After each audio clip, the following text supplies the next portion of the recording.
Good morning बच्चों, प्यारे बच्चों। लास्ट लेक्चर में हमने इलेक्ट्रोकेमिकल सीरीज के बारे में पढ़ा, इलेक्ट्रोड पोटेंशियल के बारे में पढ़ा।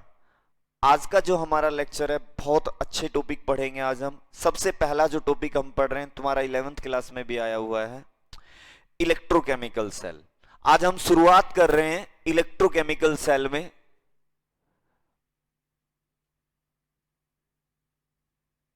इलेक्ट्रोकेमिकल सेल, प्यारे बच्चों, इसको कहीं ना कहीं हम 11th क्लास में भी पढ़ चुके हैं, लेकिन अब इसके बारे में कुछ और नई चीजें भी हम पढ़ेंगे यहां पे। देखो, सबसे पहली बात तो इलेक्ट्रोकेमिकल सेल होता क्या है? The cell which convert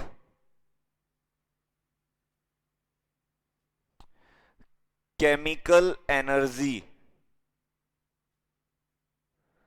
into electrical energy. chemical energy into electrical energy is known as electrochemical cell। इसको हम क्या नाम देंगे? इलेक्ट्रोकेमिकल सेल और गैल्वेनिक सेल। बच्चों, हम इसको गैल्वेनिक सेल का भी नाम दे सकते हैं। ठीक है, यहां तक कोई बड़ी बात नहीं, ये पढ़ा हुआ है हमने। कैसे बनाते हैं इलेक्ट्रोकेमिकल सेल को? बच्चों, मैं दो इलेक्ट्रोड ले रहा हूं, एक जिंक का इलेक्ट्रोड ले रहा हूं, एक कॉपर का इलेक्ट्रोड ले रहा हूं। इन दोनों की मदद से मैं एक इलेक्ट्रोकेमिकल सेल बना रहा हूं। ये इधर ले रहा हूं मैं जिंक का इलेक्ट्रोड, क्योंकि तुम्हें पता है जिंक और कॉपर में अगर मेरे पास दो इलेक्ट्रोड हो, जिंक का है और एक कॉपर का है, तो हम जानते हैं जिंक वाला इलेक्ट्रोड एनोड पे होगा और कॉपर वाला इलेक्ट्रोड कैथोड पे होगा। जिंक का इलेक्ट्रोड हम बनाएंगे कैसे? जिंक की रोड लेंगे और अंदर जो सॉल्यूशन लेंगे वो किसका लेंगे बच्चों? ZnSO4 का। ये ले लिया मैंने 1M ZnSO4। अब 1M ZnSO4 लिया है तो अंदर Zn2 पॉजिटिव आयन है और SO4 2 नेगेटिव आयन है। सही बात है। कॉपर का इलेक्ट्रोड कैसे बनेगा बच्चों? कॉपर की रोड लेंगे, ये कॉपर की रोड ले ली है मैंने, और अंदर जो सॉल्यूशन लिया है वो कॉपर सल्फेट का ले लिया है। यहां कॉपर सल्फेट का सॉल्यूशन ले लिया 1MCuSO4। सही बात है। 1MCuSO4 का मतलब अंदर Cu2 पॉजिटिव आयन है और SO4 2 नेगेटिव आयन है। सही है। अच्छा बच्चों, ये दोनों इलेक्ट्रोड आपस में एक दूसरे के साथ कनेक्ट है एक साल्ट ब्रिज से। ठीक है, साल्ट ब्रिज के थ्रू सर्किट कंप्लीट होता है और सॉल्यूशन न्यूट्रल बनता है। अभी मैं बता देता हूं, इस साल्ट ब्रिज के अंदर साल्ट भरा होता है, या तो KCl या KNO3 या NH4NO3। ये तीन हमारे पास साल्ट है, इनमें से कोई भी एक साल्ट होता है। मैं तुम्हें ये भी बताऊंगा कि यही क्यों होते हैं, ये भी बताएंगे। अभी हम इसको कंस्ट्रक्ट कर लेते हैं सबसे पहले। अच्छा बच्चों, ये दोनों रोड कनेक्ट होती है वोल्ट मीटर के साथ। ये दोनों रोड किसके साथ कनेक्ट है? वोल्ट मीटर के साथ। सही बात है यहां तक। अच्छा बच्चों, ये जो लेफ्ट हैंड साइड है ये एनोड है और एनोड पे नेगेटिव चार्ज होता है। कोई बड़ी बात नहीं है, समझाने की भी बात नहीं है। इलेक्ट्रोकेमिकल सेल केमिकल एनर्जी को इलेक्ट्रिकल एनर्जी में बदलता है, और अगर कोई सेल केमिकल एनर्जी को इलेक्ट्रिकल एनर्जी में बदलता है तो उसका एनोड नेगेटिवली चार्ज होता है, और अगर अपोजिट हो जाए, इलेक्ट्रिकल एनर्जी केमिकल एनर्जी में बदले, तो एनोड पॉजिटिवली चार्ज होता है। चलो बच्चों, इधर ये हमारे पास कैथोड है और कैथोड पे कौन सा चार्ज होगा? कैथोड पे होगा बच्चों पॉजिटिव चार्ज। सही बात है यहां तक, कोई बड़ी बात नहीं है। अब सबसे पहले मैं तुम्हें बताता हूं एनोड पे क्या हो रहा है। अगर मैं एनोड की बात करूं तो एनोड पे हम जानते हैं ऑक्सीडेशन होता है। क्या होता है? ऑक्सीडेशन। अब ऑक्सीडेशन किसका होगा? तो मैं कहूंगा ये जो जिंक की रोड है इसका ऑक्सीडेशन होगा। अब इसका ऑक्सीडेशन होगा तो क्या बनेगा? Zn2 पॉजिटिव बनाएगा और 2 इलेक्ट्रॉन यहां से लूज करेगा। सही बात है। ये जो जिंक की जो रोड थी, इससे जो Zn2 पॉजिटिव बना ना बच्चों, वो अंदर आ जाता है सॉल्यूशन के। ठीक है। अब देखो, पहले ये जो सॉल्यूशन था ना, पहले जो ये सॉल्यूशन था, ये न्यूट्रल था पूरी तरह से, क्योंकि यहां जितने Zn2 पॉजिटिव थे उतने ही SO4 2 नेगेटिव थे। ओवरऑल ये न्यूट्रल था। लेकिन जैसे ही ये वाली रिएक्शन हुई तो जिंक की रोड से Zn2 पॉजिटिव बना। इसका मतलब इस सॉल्यूशन के अंदर अब Zn2 पॉजिटिव की संख्या बढ़ गई है। बढ़ गई है तो ओवरऑल इस पूरे सॉल्यूशन के ऊपर अब कौन सा चार्ज आने लगेगा? पॉजिटिव चार्ज आने लगेगा। हमें इस चार्ज को भी खत्म करना है, हमें सॉल्यूशन को न्यूट्रल बनाना है। मैं बताऊंगा तुम्हें कैसे बनाएंगे। चलो बच्चों, अब बात करते हैं कैथोड की। कैथोड पे क्या होता है? कैथोड पे बच्चों रिडक्शन होता है। अब रिडक्शन किसका होगा? देखो यहां से जो इलेक्ट्रॉन लूज हुए हैं, इसका मतलब एनोड ने इलेक्ट्रॉन को लूज किया और साल्ट ब्रिज के थ्रू वो इलेक्ट्रॉन इधर आ जाते हैं, यानी कि इधर हो रहा है फ्लो ऑफ इलेक्ट्रॉन। ठीक है। और अगर इधर फ्लो ऑफ इलेक्ट्रॉन होगा, लेफ्ट टू राइट अगर फ्लो ऑफ इलेक्ट्रॉन होगा, इसका मतलब यहां कोई ना कोई इलेक्ट्रॉन को गेन करेगा। कौन करेगा गेन? जो गरीब होगा इलेक्ट्रॉन के मामले में। गरीब कौन है? Cu2 positive. अब क्या होगा भाई, जो ये Cu2 पॉजिटिव है ये दो इलेक्ट्रॉन को गेन करके किस में कन्वर्ट हो जाएगा? Cu में, कॉपर में कन्वर्ट हो जाएगा। कॉपर सॉलिड में कन्वर्ट हो जाएगा। ये पहले जिंक सॉलिड था, आयन बन गया, ये आयन से कॉपर सॉलिड में कन्वर्ट हो गया। बच्चों अगर मैं ओवरऑल रिएक्शन की बात करूं, ओवरऑल रिएक्शन की बात करूं तो मैं दोनों को जोड़ दूंगा, इन दोनों को ऐड कर दूंगा। ऐड करते टाइम बच्चों हमें एक बात का ध्यान रखना है कि ये जो इलेक्ट्रॉन है ना, इलेक्ट्रॉन पूरी तरह से कैंसिल होने चाहिए। जैसे अभी तो यहां दो दो है, अगर यहां ऐसा होता कि यहां एक इलेक्ट्रॉन होता और यहां दो होता तो हम क्या करते? ऊपर वाली इक्वेशन को दो से मल्टीप्लाई करते। दो से मल्टीप्लाई करते तो यहां भी दो इलेक्ट्रॉन हो जाता, फिर कैंसिल करते। अभी तो हमारे लिए अच्छी बात यह है कि दोनों जगह इलेक्ट्रॉन बराबर है तो कैंसिल कर देंगे इलेक्ट्रॉन। कैंसिल हो गया तो बताना जरा ओवरऑल इक्वेशन क्या आई? Zn solid plus Cu2 positive. ठीक है बच्चों, कन्वर्ट हो रहा है किसके अंदर? Zn2 पॉजिटिव और प्लस में Cu सॉलिड के अंदर कन्वर्ट हो रहा है। ये हमारी ओवरऑल रिएक्शन आ गई। अच्छा बच्चों, अब जो यहां आगे समझने वाली बात है ना, वो समझना तुम क्या है कि पहले इस कैथोड की रिएक्शन से पहले कैथोड पे कौन सी रिएक्शन हो रही है? Cu2 पॉजिटिव दो इलेक्ट्रॉन लेके क्या बना रहा है? कॉपर बना रहा है सॉलिड।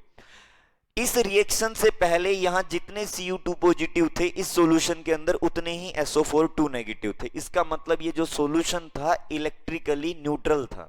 ठीक है। जैसे ही ये रिएक्शन हुई, यहां के Cu2 पॉजिटिव दो इलेक्ट्रॉन लेके Cu में बदल गए, कॉपर की रोड पे जाके डिपॉजिट हो गए। इसका मतलब सॉल्यूशन के अंदर अब Cu2 पॉजिटिव आयन की संख्या कम हो रही है। और अगर Cu2 पॉजिटिव आयन की संख्या कम हो रही है, इसका मतलब ये वाला सॉल्यूशन अब नेगेटिवली चार्ज हो जाएगा। हो जाएगा कि नहीं हो जाएगा? ये वाला सॉल्यूशन नेगेटिवली चार्ज हो गया, ये वाला सॉल्यूशन पॉजिटिवली चार्ज हो गया था, अभी बताया था मैंने तुम्हें। अब सेल, जो ये मैंने सेल को कनेक्ट कर रखे ना साल्ट ब्रिज से, अब ये अपना काम करेगा। इसके अंदर जो साल्ट है ना, कौन से साल्ट? KCl है मान लो, तो K positive Cl negative ion है। अब ये आयन मूव करेंगे, किधर मूव करेंगे? जैसे इस वाले सॉल्यूशन पे कौन सा चार्ज आ गया? पॉजिटिव, तो इधर मूव करेगा नेगेटिव वाला आयन। इधर कौन सा आयन मूव करेगा? नेगेटिव वाला आयन। और इधर इधर वाले सॉल्यूशन की तरफ कौन सा मूव करेगा? पॉजिटिव वाला आयन। जब नेगेटिव वाला आयन यहां जाएगा तो इस पॉजिटिवली चार्ज सॉल्यूशन को क्या बना देगा? न्यूट्रल। और जब पॉजिटिव वाला आयन इधर आएगा तो इस नेगेटिवली चार्ज सॉल्यूशन को क्या बना देगा? न्यूट्रल बना देगा बच्चों। तो ओवरऑल हम ये कह सकते हैं इस साल्ट ब्रिज के दो काम हैं। पहला तो ये सर्किट को कंप्लीट करता, अगर मैं ये साल्ट ब्रिज ना लूं ना तो सर्किट कंप्लीट होगा ही नहीं, वोल्टमीटर रीडिंग नहीं देगा। दूसरा काम इसका ये है, ये पूरे सॉल्यूशन को क्या बना रहा है? इस वाले सॉल्यूशन को और इस वाले सॉल्यूशन को इलेक्ट्रिकली न्यूट्रल बना रहा है। ये बड़े काम की बात है, दोनों बातें याद रखनी है। मैं यहां लिख देता हूं, या मैं लिख देता हूं significance of salt bridge.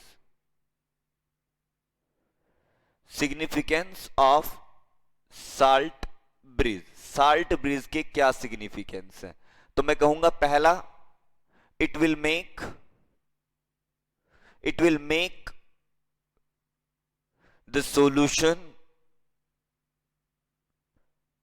Electrically neutral. Solution को न्यूट्रल बनाता है ये। दूसरा काम क्या है बच्चों इसका? Complete the circuit. ये सर्किट को कंप्लीट करता है। ठीक है, ये बात हमें याद रखनी है। समझ में आ गई यहां तक? कोई बड़ी बात नहीं है यहां तक। अब सुनो आगे की कहानी क्या है। यहां एक नोट डाल लेना है कि साल्ट ब्रिज के अंदर हम ऐसे साल्ट यूज करते हैं जिसमें जो आयन होते हैं ना, पॉजिटिव वाला आयन और नेगेटिव वाला आयन, उनकी मोबिलिटी एक जैसी होनी चाहिए। मोबिलिटी का मतलब होता है मूवमेंट। यानी कि देखो साल्ट ब्रिज में क्या होता है, नेगेटिव वाला आयन इधर मूव कर रहा है, पॉजिटिव वाला आयन इधर मूव कर रहा है। तो जो इनकी मोबिलिटी है ना, मूव करने की जो एबिलिटी है बच्चों, वो दोनों की बराबर होनी चाहिए, उसमें किसी तरह का कोई अंतर नहीं होना चाहिए। तो सुनो जरा ध्यान से, नोट में क्या डालना है, in salt bridge, in salt bridge salt like KCl, KNO3 and NH4NO3 are used. ठीक है, this is because similar mobility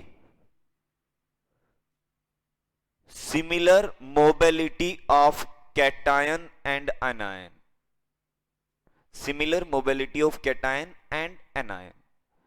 जो कैटायन और एनायन है उनकी मोबिलिटी एक जैसी है, उनकी मूवमेंट करने की एबिलिटी एक जैसी है। समझ गए हो यहां तक की बात? अब अगली बात, हम सेल पोटेंशियल कैसे निकालेंगे? बच्चों अगर मैं ये कहूं कि ये जो सेल मैंने तुम्हारे सामने लिखा हुआ है, इस सेल की पोटेंशियल क्या होगी, मतलब कि ये जो वोल्ट मीटर है कितनी रीडिंग देगा, वोल्ट मीटर क्या रीडिंग दिखाएगा, तो ये हम बड़े आराम से निकाल सकते हैं। सेल पोटेंशियल यानी कि ई नोट सेल हम कैसे निकालते हैं, मैं कहूंगा ई नोट कैथोड माइनस ई नोट एनोड, हम निकाल सकते हैं। और ये जो ई नोट वैल्यू है ना, ये उनकी रिडक्शन इलेक्ट्रोड पोटेंशियल की वैल्यू है। ये दोनों ही रिडक्शन इलेक्ट्रोड पोटेंशियल की वैल्यू लेनी है उस सेल की जो हमें इलेक्ट्रोकेमिकल सीरीज से मिलेगी। जैसे अभी मैं तुम्हें बताता हूं, मैं यहां एक डाटा दे रहा हूं कि E naught Zn2 positive Zn is equals to -0.76 और E naught Cu2 positive Cu is equal to 0.34 volt. ये वो दोनों ही वोल्ट है, ये प्लस का वो माइनस का। सही बात है। अब अगर हमें यह देखना है कि वोल्ट मीटर रीडिंग कितनी देगा, तो बच्चों ई नोट सेल बराबर, अब मुझे ये बताओ इन दोनों में एनोड पे कौन सा है, जिंक वाला इलेक्ट्रोड, और जिंक वाले इलेक्ट्रोड के लिए रिडक्शन इलेक्ट्रोड पोटेंशियल की वैल्यू कितनी है, -0.76। एनोड पे कौन है, सॉरी ये है एनोड पे, और कैथोड पे कौन है, कैथोड पे कॉपर वाला है, कॉपर वाले के लिए potential 0.34 volt, cathode 0.34, anode -0.76 volt. तो ओवरऑल क्या आ गया, 0.34 माइनस माइनस प्लस हो गया, तो ओवरऑल आ गई हमारे पास सेल पोटेंशियल 1.10 वोल्ट। यानी कि ये जो वोल्ट मीटर है ये 1.10 वोल्ट की रीडिंग देगा। सही है यहां तक की कोई बड़ी बात नहीं है यहां तक। अब सुनो आगे की बात क्या है बच्चों, ये बड़े काम की है जो अभी मैं तुम्हारे सामने लिख रहा हूं, रिप्रेजेंटेशन ऑफ सेल। सेल को रिप्रेजेंट कैसे करेंगे, रिप्रेजेंटेशन ऑफ सेल, सेल को रिप्रेजेंट करने का तरीका। तो सुनना जरा ध्यान से, सेल को रिप्रेजेंट कैसे करेंगे। सेल को रिप्रेजेंट करने का तरीका हमारा यहां ऐसे होगा कि हम इधर से लिखना स्टार्ट करेंगे। इधर कौन है हमारा, एनोड। पहले हम एनोड को लिखेंगे, फिर हम लिखेंगे कैथोड को। और एनोड और कैथोड दोनों आपस में किसके थ्रू कनेक्ट है, दोनों कनेक्ट है एक दूसरे के साथ साल्ट ब्रिज के थ्रू। तो मैं यहां कहूंगा ये एनोड और कैथोड दोनों के बीच में कौन है, दोनों के बीच में साल्ट ब्रिज है। ये जो डबल वर्टिकल लाइन है इसका मतलब है साल्ट ब्रिज। सही बात है। अब तुम्हें ये देखना है एनोड पे क्या हो रहा है, तो मैं कहूंगा एनोड पे जो है, एनोड पे जो है Zn बदल रहा है Zn2 पॉजिटिव के अंदर। तो मैं लिख दूंगा एनोड पे Zn बदल रहा है Zn2 पॉजिटिव के अंदर। ये एनोड की कहानी हो गई।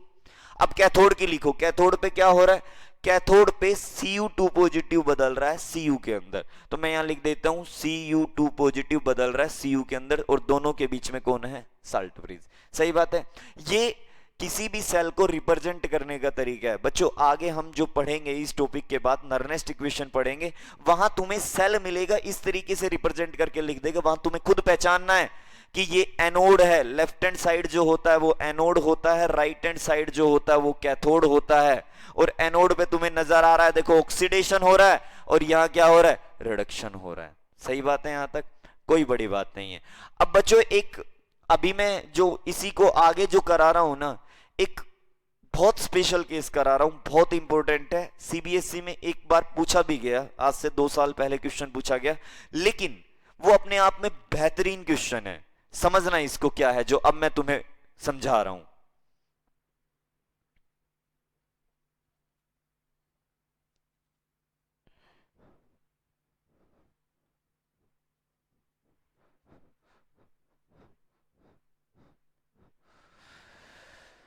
देखो बच्चों, मैंने फिर से ये लिया, ये वाला ही इलेक्ट्रोकेमिकल सेल फिर से ले लिया।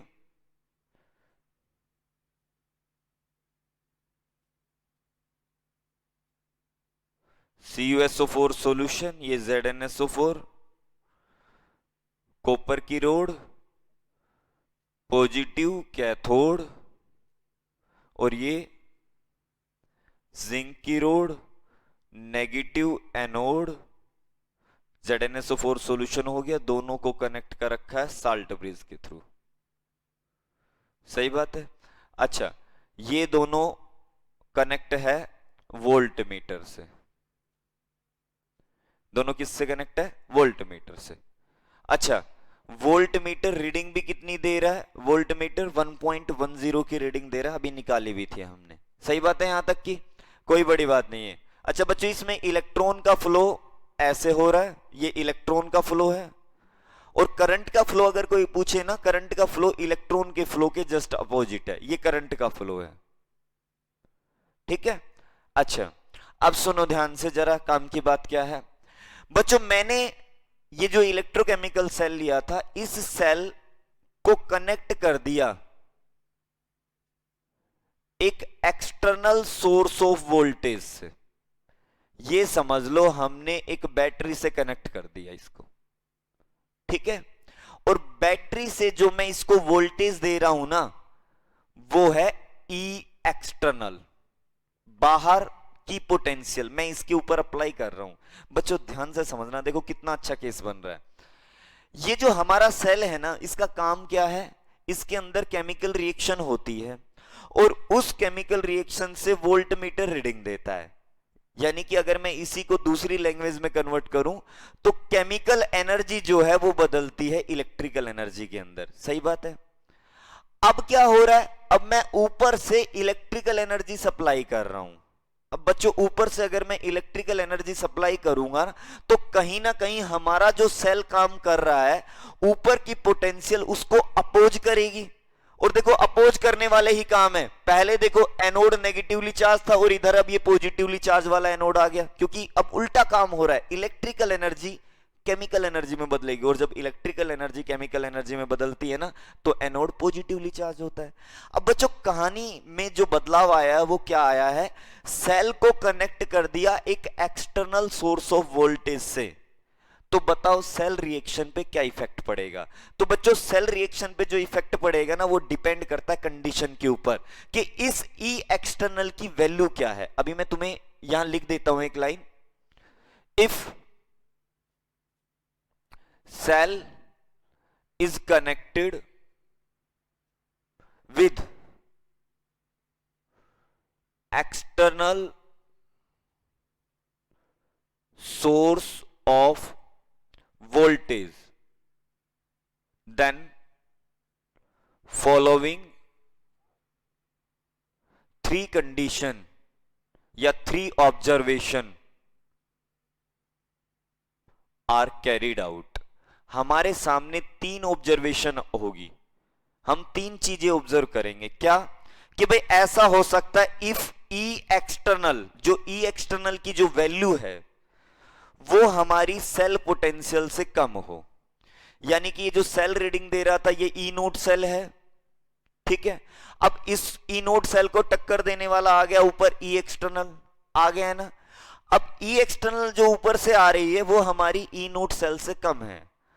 अब ई एक्सटर्नल हमारी सेल रिएक्शन को अपोज करती है, उसके जस्ट अपोजिट करेगी, उल्टा करेगी। लेकिन अगर ई एक्सटर्नल की वैल्यू कम है तो हमारी सेल रिएक्शन चलती रहेगी जैसे चल रही थी। किस तरह से चल रही थी? एनोड से इलेक्ट्रॉन लूज हो रहे थे, कैथोड की तरफ जा रहे थे, एनोड से कैथोड की तरफ इलेक्ट्रॉन का फ्लो हो रहा था। वो अब भी चलता रहेगा, लेकिन उसका जो रेट है, उसकी जो स्पीड है, वो कहीं ना कहीं स्लो हो जाएगी। तो मैं यहां लिखूंगा कि cell reaction will continuous but takes place with slower rate, with slower rate। ठीक है।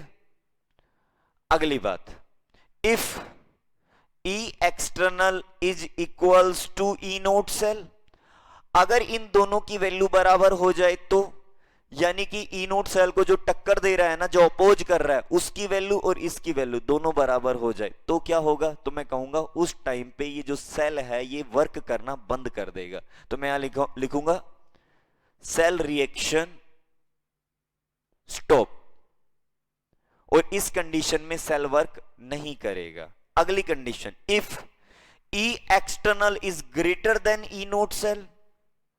देखो शुरुआत में क्या था, ई एक्सटर्नल कम था ई नोट सेल से, तो उसने क्या किया, यहां जो रिएक्शन चल रही थी उसके स्पीड को धीमा कर दिया था, कम कर दिया था। लेकिन जैसे ही ई एक्सटर्नल की वैल्यू ई नोट सेल के बराबर हो गई, सेल की रिएक्शन स्टॉप हो गई। और अगर ई एक्सटर्नल की वैल्यू ई नोट सेल से ज्यादा है तो उस कंडीशन में क्या होगा? सेल की रिएक्शन होगी लेकिन अपोजिट डायरेक्शन में।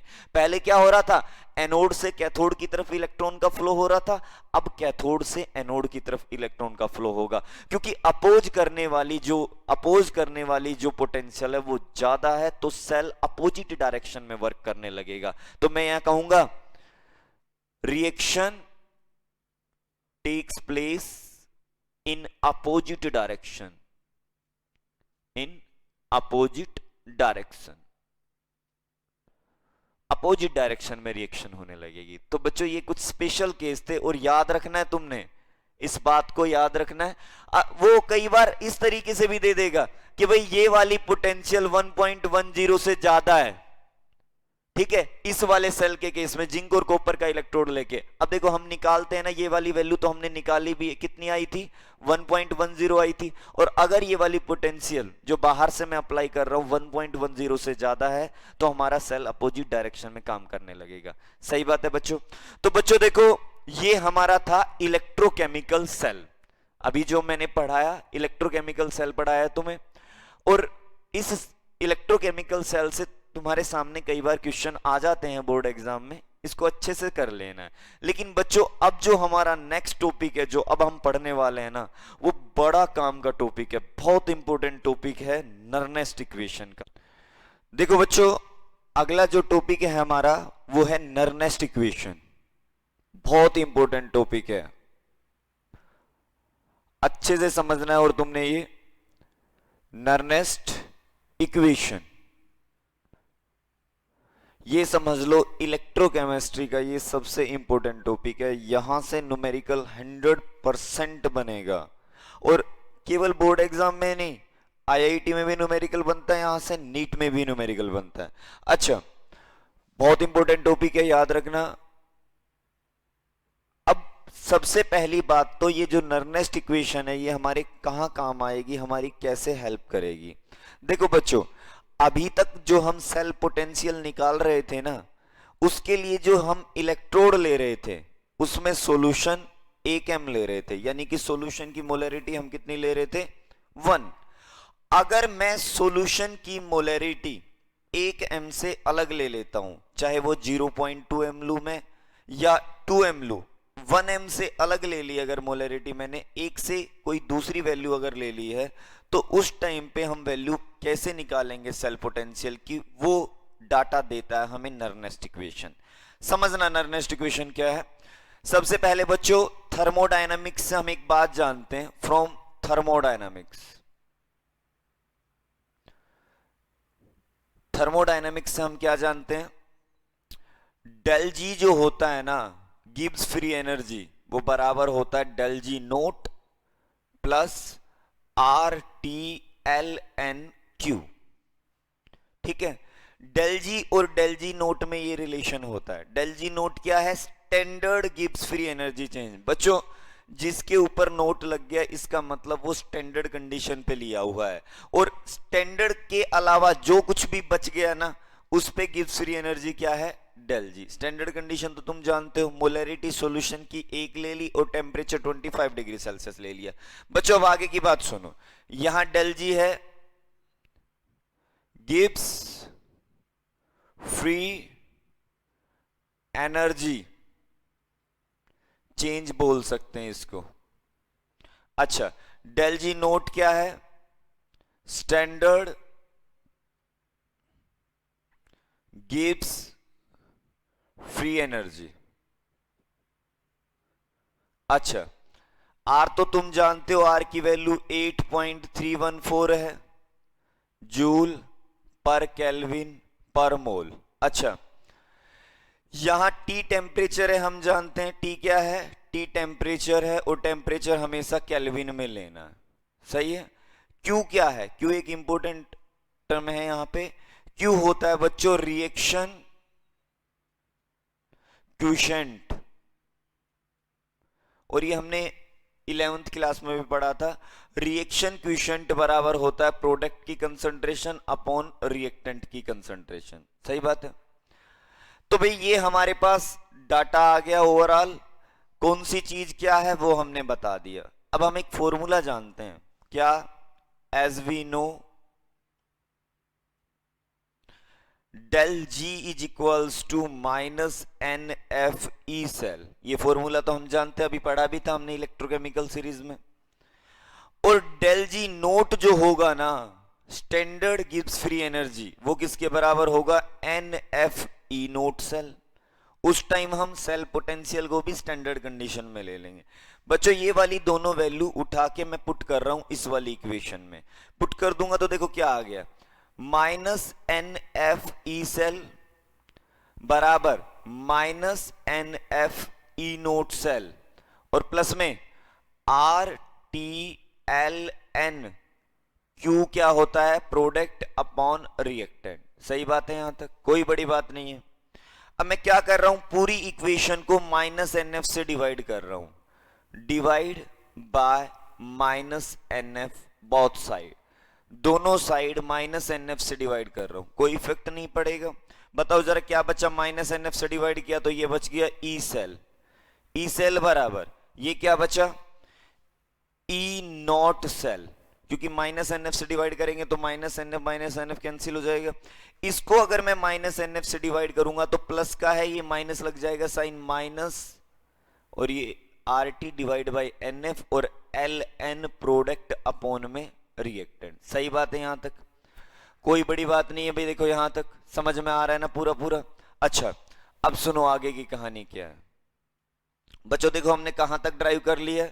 हमने ड्राइव कर लिया E cell is equals to E naught cell minus R T upon n F और लोग प्रोडक्ट अपॉन रिएक्टेंट। सही बात है, यहां तक कोई बड़ी बात नहीं है। अब सुनो जरा ध्यान से, आर की वैल्यू हम जानते हैं 8.314 जूल पर केल्विन पर मोल होती है। ठीक है। अच्छा, टी टेम्परेचर जो है मैंने 25 डिग्री सेल्सियस या 298 केल्विन ले लिया। ठीक है। फैराडे की वैल्यू हम जानते हैं, फैराडे क्या होता है? 96500 कूलम। ये फैराडे। एन क्या है? यहां एन है नंबर ऑफ इलेक्ट्रॉन, यानी कि जो भी हमारी सेल की रिएक्शन चल रही है उसमें इलेक्ट्रॉन का कितना चेंज होगा वो एन होता है। बच्चों ये सारी वैल्यू मैं यहां पुट कर रहा हूं इस वाली इक्वेशन में। क्या आ जाएगा? E cell is equals to E naught cell minus R की वैल्यू 8.314, टी की वैल्यू 298, एन हमें पता नहीं है, जब हमें सेल रिएक्शन देगा तो हम एन पता कर लेंगे। एफ फैराडे 96500, और ये आ गया l n product upon reactant. सही बात है, यहां तक कोई बड़ी बात नहीं है यहां तक की। अब बच्चों मैं एक और बदलाव करता हूं इसमें, E cell is equals to E naught cell minus 8.314298 divide by n into 96500। सही है। अच्छा बच्चों, पहले कभी हमने पढ़ी होगी एक बात, ln जो होता है ना नेचुरल लोग, वो पता है किसके बराबर होता है?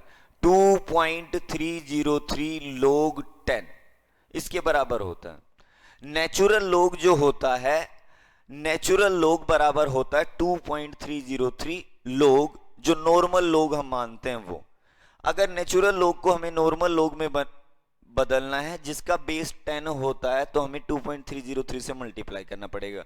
बच्चों जो ये नेचुरल लोग है ln, मैं इसको बदल रहा हूं हमारे नॉर्मल लोग में, तो मुझे क्या करना पड़ेगा? 2.303 से मल्टीप्लाई करना पड़ेगा और लोग प्रोडक्ट अपॉन में रिएक्टेंट आ जाएगा हमारे पास। सही बात है यहां तक? अच्छा अब देखो जरा क्या आ गया, E cell is equals to E naught cell minus, बच्चों जब हम इस वैल्यू को सोल्व करेंगे, इतनी इतनी वैल्यू को जब हम सोल्व करेंगे, तो हमारे पास आ जाएगा 0.0591 upon N log product upon reactant. ठीक है, समझ में आ रही है बात? और बच्चों ये वाली इक्वेशन हमारे लिए बहुत काम की है, बहुत इंपॉर्टेंट इक्वेशन है। इस इक्वेशन को ही हम बोलते हैं the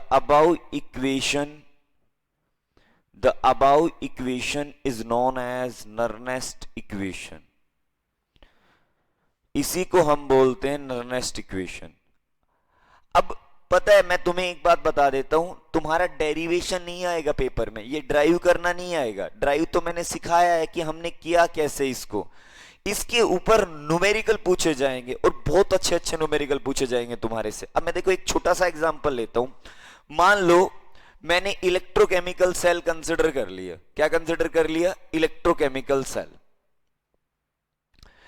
for electrochemical cell, for electrochemical cell, हम जानते हैं इलेक्ट्रोकेमिकल सेल में कौन सी रिएक्शन होती है, पढ़ी थी अभी हमें, Zn solid plus Cu2 positive convert into Zn2 positive और प्लस में Cu सॉलिड।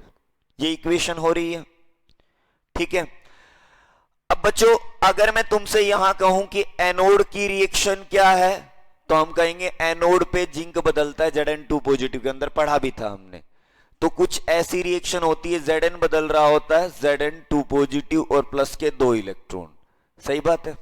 अच्छा कैथोड की क्या रिएक्शन है यहां पे? अगर मैं कैथोड की रिएक्शन देखूं तो Cu2 पॉजिटिव 2 इलेक्ट्रॉन लेके बदल रहा है किसके अंदर? Cu के अंदर। देख लो चाहे Cu2 पॉजिटिव Cu के अंदर बदल रहा है। अगर मैं दोनों को ऐड करता हूं तो मुझे एक बात का ध्यान रखना है, ये जो इलेक्ट्रॉन है मुझे कैंसिल करने, और कैंसिल करने का तरीका बताया था, ये बराबर करके ही कैंसिल होंगे। ठीक है। अब ये मैंने कर दिए कैंसिल। अब बच्चों हमें हमारे लिए समझने की बात क्या है, जो इलेक्ट्रॉन कैंसिल हो रहा है ना, जो बराबर संख्या में इलेक्ट्रॉन कैंसिल हो रहा है वही n की वैल्यू है। यानी कि यहां जो n की वैल्यू है ना, वो n की वैल्यू कितनी है? 2। सही बात है। वैसे मैं तुम्हें बता दूं, कभी कभी ऐसी रिएक्शन भी आएगी कि यहां पे मान लो 1 इलेक्ट्रॉन है, यहां पे 2 है। उस टाइम पे हम क्या करेंगे? ऊपर वाली इक्वेशन को 2 से मल्टीप्लाई कर देंगे, तब कैंसिल करेंगे। तो बच्चों जो हम कैंसिल कर रहे हैं ना, वो है n की वैल्यू, ना कि जो शुरुआत में दी हुई है वो है। ठीक है।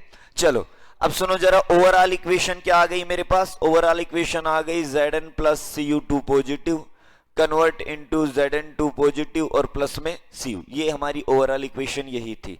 अब इसके लिए अगर मैं नर्नेस्ट इक्वेशन लिखूं तो ई सेल बराबर E naught cell minus 0.0591 upon n की वैल्यू 2 हो गई, लोग प्रोडक्ट बताना जरा बच्चों क्या है?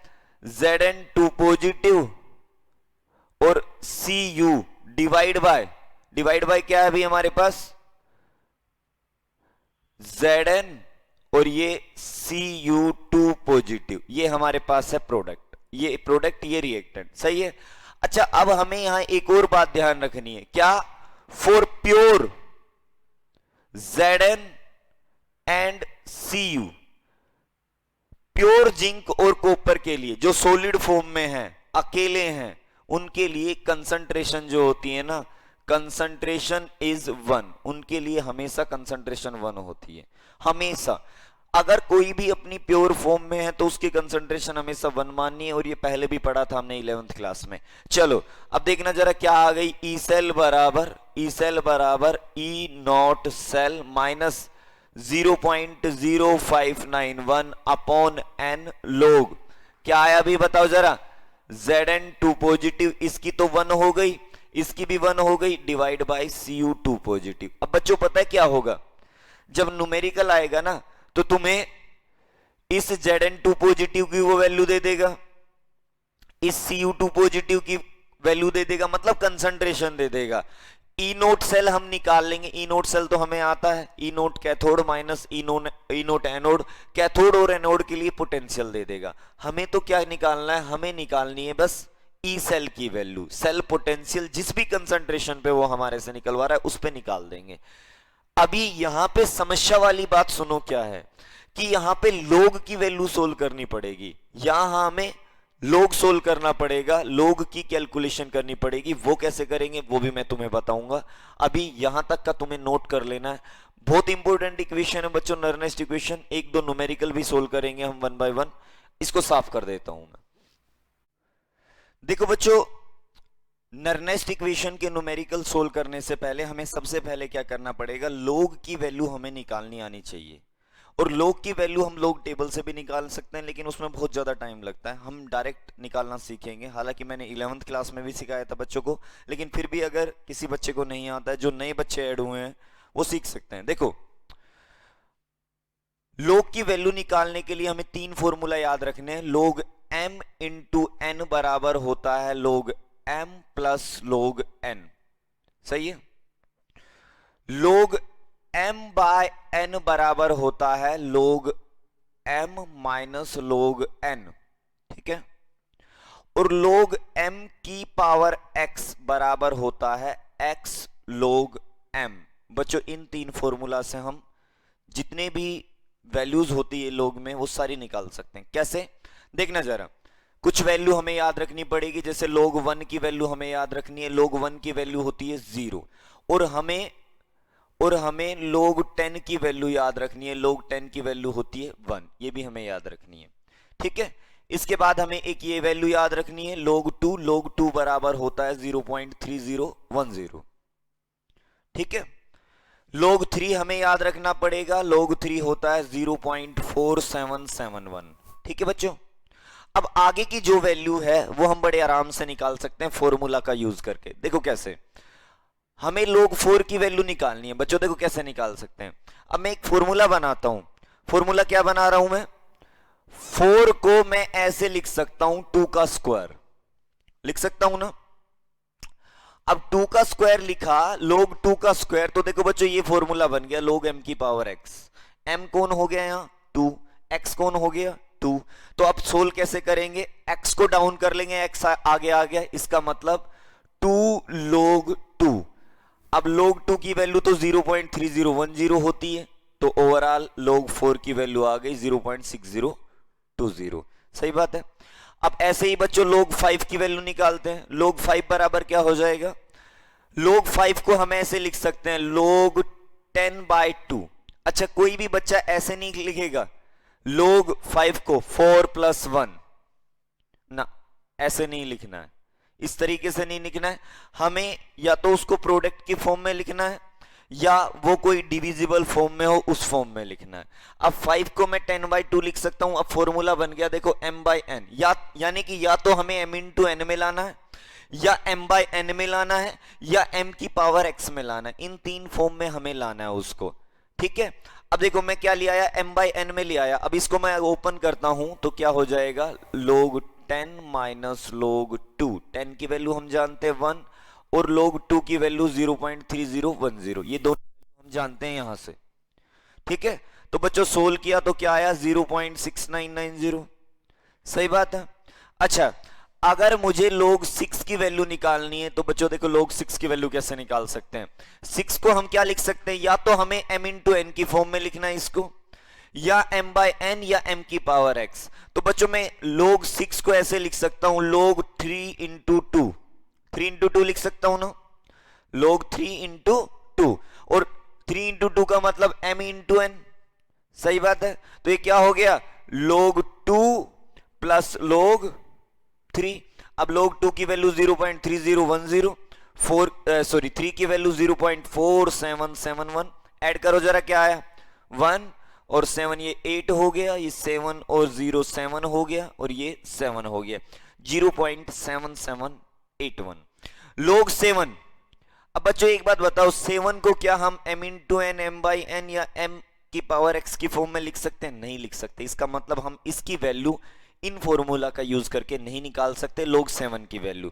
इसकी हमें याद रखनी पड़ेगी, इसकी वैल्यू होती है 0.8450। सही है। वैसे एक और तरीका बताऊंगा अभी मैं तुम्हें। अभी देखो हम निकालते हैं log 8 की वैल्यू। 8 को हम लिख सकते हैं, या तो मैं लिख सकता हूं 4 इंटू 2 या तो मैं लिख सकता हूं 4 इंटू 2, ठीक है, वो भी 8 हो जाएगा। या मैं लिख सकता हूं log 2 का क्यूब, 2 की पावर 3 m इंटू एक्स में आ गया, और m इंटू एक्स में आ गया तो मैं इसको क्या लिखूंगा 3 log 2। तो क्या आ गया अभी 3 इंटू 0.3010, सोल्व करेंगे तो 0.9030, ये हमारे पास वैल्यू आ जाएगी log 8 की। बच्चों अगर हम log 6 की वैल्यू जानते हैं, log 8 की वैल्यू जानते हैं, तो बच्चों इन दोनों का बीच में, इन दोनों के का जो मीन होगा नियरली वो मीन ही होगा log 7 की वैल्यू। एग्जैक्ट नहीं होगा, एग्जैक्ट तो हमें याद ही रखनी पड़ेगी, लेकिन अगर हम नहीं जान रहे हैं, अगर हमें वैल्यू याद नहीं है, तो हम क्या करेंगे log 6 और log 8 का लगभग मीन देख लेंगे, वो हमारे पास log 7 की वैल्यू हो जाएगी। ठीक है। अच्छा log 9 की वैल्यू निकालनी है, तो log 9 क्या हो जाएगा 3 का स्क्वायर, 3 का स्क्वायर का मतलब 2 इंटू log 3। अब log 3 की वैल्यू मैं जानता हूं 0.4771, सोल्व किया तो बच्चों देखो क्या आया, 2 आया, 4 आया, 5 आया, 9 आया, 0 पॉइंट। ठीक है। तो बच्चों इस तरीके से हम निकाल सकते हैं सभी log की वैल्यू जो भी। जैसे मैंने कहा log 100 की बताओ, तो log 100 को हम ऐसे लिख सकते हैं log 10 का स्क्वायर, 10 का स्क्वायर का मतलब 2 log 10, और log 10 की तो 1 होती है, इसका मतलब 2 वैल्यू आ गई। अगर हमसे कहता है log 10 की पावर -4 की वैल्यू बताओ, तो ये ऑलरेडी इस फॉर्म में लिखा हुआ है, log m की पावर x की फॉर्म में लिखा हुआ है। इसको हम कैसे लिख लेंगे -4 log 10, log 10 जानते हैं 1 होता है, तो ओवरऑल -4 वैल्यू आ गई। समझ में आ रही है ना बात बच्चों? इस तरीके से हम log की कैलकुलेशन करेंगे। नर्नेस्ट इक्वेशन के हर न्यूमेरिकल में हमें log की वैल्यू तो निकालनी पड़ेगी, तो ये आना तो हमारे लिए जरूरी है। चलो बच्चों अब शुरुआत करते हैं न्यूमेरिकल से। नर्नेस्ट इक्वेशन का हम न्यूमेरिकल लेते हैं बच्चों।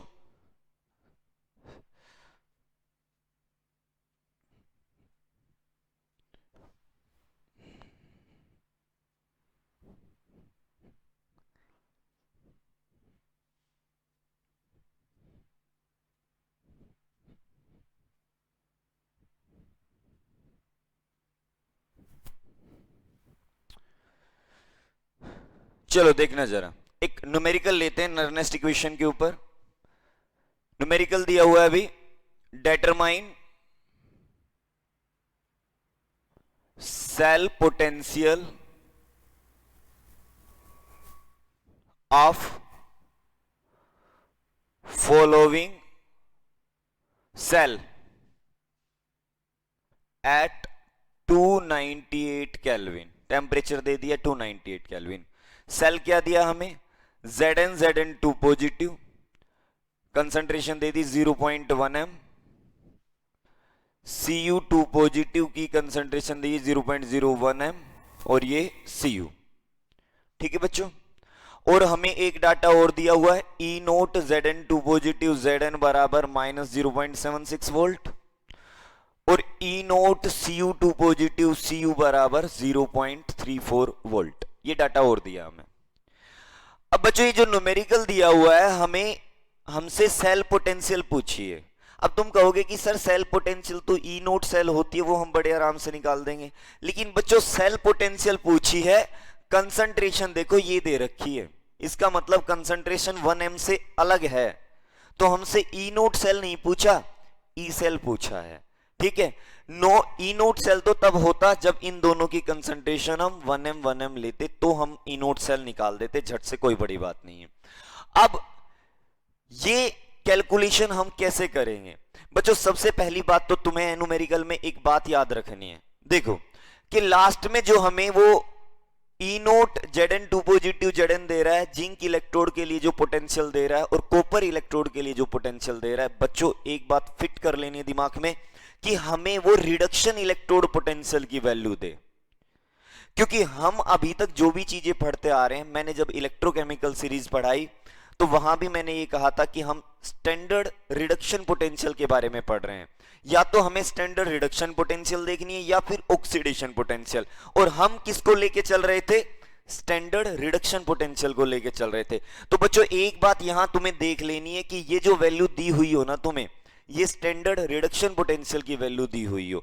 अब तुम्हें कैसे पता चलेगा वो रिडक्शन पोटेंशियल की है ऑक्सीडेशन पोटेंशियल की? बच्चों वो यहां से पता चलेगा। यहां देखो Zn2 पॉजिटिव Zn में बदल रहा है, इसका मतलब रिडक्शन हो रहा है, तो ये रिडक्शन पोटेंशियल की वैल्यू है। यहां देखो Cu2 पॉजिटिव Cu में बदल रहा है, यहां भी रिडक्शन हो रहा है, तो ये भी रिडक्शन पोटेंशियल की वैल्यू है। कई बार है ना वो हमें बेवकूफ बनाने के लिए कैसे दे देता है, ऐसे दे देता है E naught Zn Zn2 positive value दे देगा 0.76 वोल्ट। अगर वो ऐसे दे देता है ना तो बिल्कुल नहीं घबराना। ये जो हमें दिया हुआ है ये देखो ऑक्सीडेशन की फॉर्म में दे दिया, जिंक बदल रहा है Zn2 पॉजिटिव के अंदर, इसका मतलब ऑक्सीडेशन, तो ये वाली वैल्यू ऑक्सीडेशन पोटेंशियल की। हमें हमारा पहला काम जो करना है ना, इसको रिडक्शन की फॉर्म में बदल लेना है, ऐसे उल्टा कर देना है। Zn2 पॉजिटिव को आगे ले आना है और जिंक को पीछे ले जाना है। अब इसका रिडक्शन हो गया, तो रिडक्शन पोटेंशियल की वैल्यू बड़े आसान है निकालनी, बस ऑक्सीडेशन पोटेंशियल वाले के आगे माइनस लगा दो। समझ में आ गई बात? तो बच्चों सबसे पहले तो जो भी पोटेंशियल तुम्हें दी हुई हो उसको बदल लेना है रिडक्शन पोटेंशियल की फॉर्म में, क्योंकि हम जो फॉर्मूला हमने जो बनाए हैं वो रिडक्शन पोटेंशियल के बेस पे बनाए। सही बात है यहां तक की? अब सुनो जरा ध्यान से बच्चों, जब नर्नेस्ट इक्वेशन का न्यूमेरिकल सोल्व करोगे ना, तो सबसे पहला काम तुम्हें उस सेल की रिएक्शन लिखनी है। ये सेल दिया हुआ है, इस सेल की रिएक्शन लिखनी है। अगर मैं रिएक्शन लिखूंगा तो सबसे पहले मैं एनोड की रिएक्शन लिखता हूं। एनोड पे क्या हो रहा है? एनोड पे जिंक बदल रहा है Zn2 पॉजिटिव के अंदर, तो मैं लिखूंगा Zn बदल रहा है Zn2 पॉजिटिव और प्लस के 2 इलेक्ट्रॉन, तभी बदलेगा जब वो 2 इलेक्ट्रॉन लूज करेगा। Same as it is cathode की रिएक्शन लिखता हूं। कैथोड पे क्या हो रहा है? Cu2 पॉजिटिव बदल रहा है किसके अंदर? Cu के अंदर। कैसे बदलेगा? Cu2 पॉजिटिव 2 इलेक्ट्रॉन लेगा और किस में बदल जाएगा? Cu के अंदर। सही बात है, दोनों को ऐड कर देना। ऐड करते टाइम एक बात का ध्यान रखना है, इलेक्ट्रॉन कैंसिल होने चाहिए। अभी तो 2-2 बराबर है, बड़े आराम से कैंसिल हो जाएंगे, कोई बड़ी बात नहीं है। लेकिन अगर इलेक्ट्रॉनों की वैल्यू अलग अलग होती, यहां 1 होता यहां 2 होता, तो हमें ऊपर वाली इक्वेशन को 2 से मल्टीप्लाई करना पड़ता, फिर इलेक्ट्रॉन कैंसिल करने पड़ते। लेकिन अभी तो यहां हमें कुछ नहीं करना, बड़ा आसान है हमारे लिए, कैंसिल कर दिया। बच्चों जो तुम कैंसिल कर रहे हो ना इलेक्ट्रॉनों को, वो ही n की वैल्यू है। n बराबर कितना हो गया? 2। जो कैंसिल हुए इलेक्ट्रॉन, बराबर संख्या में जो इलेक्ट्रॉन कैंसिल हुए हैं, वो ही n की वैल्यू है। सही है यहां तक? अब रिएक्शन लिखो जरा, क्या है? Zn plus Cu2 positive convert into Zn2 positive और प्लस में Cu। अब हम जानते हैं नर्नेस्ट इक्वेशन ये होती है ई सेल बराबर E naught cell minus 0.0591 upon N log product upon में रिएक्टेंट। होती है कि नहीं होती? हमारे पास हमें ये तो निकालनी है, एन की वैल्यू हमारे पास है और प्रोडक्ट और रिएक्टेंट की कंसंट्रेशन हमें दी हुई है। हमारे पास ई नोट सेल नहीं है, तो सबसे पहले ई नोट सेल निकालते हैं। बच्चों ई नोट सेल कैसे निकालेंगे? ई नोट सेल बराबर ई नोट कैथोड माइनस ई नोट एनोड, ऐसे ही निकालेंगे ना। अब कैथोड कौन है और एनोड कौन है वो यहां से पता चल रहा है सीधा सीधा, ये एनोड है ये कैथोड है, इसका मतलब ये तो क्या हुआ? एनोड जिंक वाला, तो ये क्या हुआ? कैथोड। तो कैथोड की पोटेंशियल माइनस एनोड की पोटेंशियल। कैथोड की पोटेंशियल कितनी है? 0.34, एनोड की माइनस 0.76, तो माइनस 0.76। बच्चों सोल्व किया तो 1.10 वोल्ट आ गया, ई नोट सेल की वैल्यू आ गई। अब हम बड़े आराम से ई सेल निकाल सकते हैं। देखो ई सेल बराबर E naught cell 1.10 minus 0.0591 upon N, N की वैल्यू कितनी है 2 लोग प्रोडक्ट अपॉन रिएक्टेंट। अब मुझे ये बताओ यहां प्रोडक्ट कौन है, Zn2 पॉजिटिव और Cu है। Cu की कंसंट्रेशन तो 1 है क्योंकि प्योर है, same as it is Zn की कंसंट्रेशन 1 है क्योंकि प्योर है, तो ऊपर तो कौन आएगा प्रोडक्ट, प्रोडक्ट में कौन बच गया Zn2 पॉजिटिव, नीचे कौन आएगा Cu2 पॉजिटिव।